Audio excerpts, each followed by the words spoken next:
Once we had been given our criteria, we as a production company, SSS Productions, came together and decided that we would call our film Paradox, as it fell under the thriller/murder mystery genre.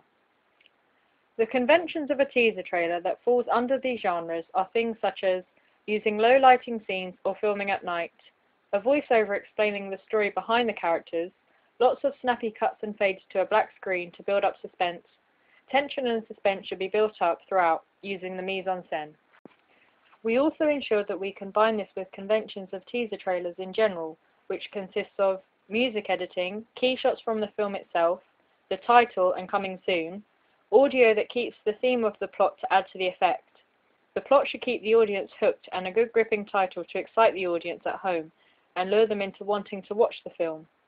And finally, the teaser trailer could be no longer than the average of 90 seconds. These two genres of film often have the convention of using a one- or two-worded strong title that creates an impression on the audience.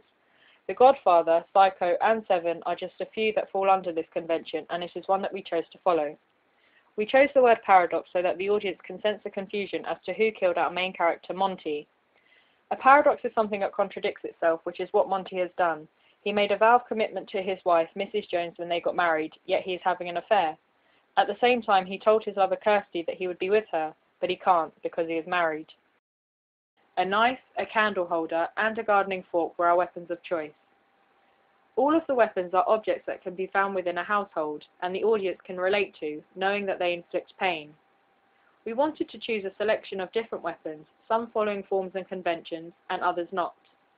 The knife is a classical weapon to be used in these genres. However, by cooperating a candle holder and a gardening fork, we managed to develop this convention by bringing in new murder weapons that people wouldn't think of. Here we see a T-bone being used as a murder weapon in Law-Abiding Citizen. A pencil is the Joker's choice of weapon in this scene from The Dark Knight, and Clive Owen uses a carrot to kill his victim and shoot him up. These films and more influenced us in deciding to use unusual murder weapons in our teaser trailer. Another way we decided to challenge the typical forms and conventions is the use of lighting in our teaser trailer.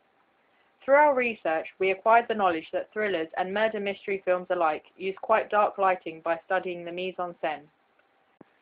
We used a high level of lighting so that the audience can relate to the plot more, as we have used everyday settings based within a normal household, because the issues at hand in the plot could happen to anyone, and we wanted our audience to get a real sense of what was going on. To develop and progress further, we still kept the dark colour scheme throughout the scenes, even though our film was during the daytime. To achieve this, we changed the tint and the brightness for every clip we had using Final Cut Pro, to make our colours darker, but so it still looked light. This means that our film still managed to follow the dark theme that all thriller and murder mystery films attain. A voiceover was necessary to be the voice for our main character Monty, as he is the chosen narrator for the teaser trailer, and everything comes from his point of view, but he is dead.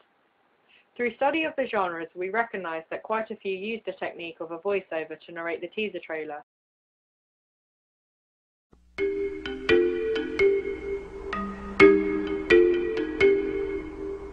My name is Lester Burnham. This is my neighborhood. This is my street. This is my life. I'm 42 years old. In less than a year, I'll be dead.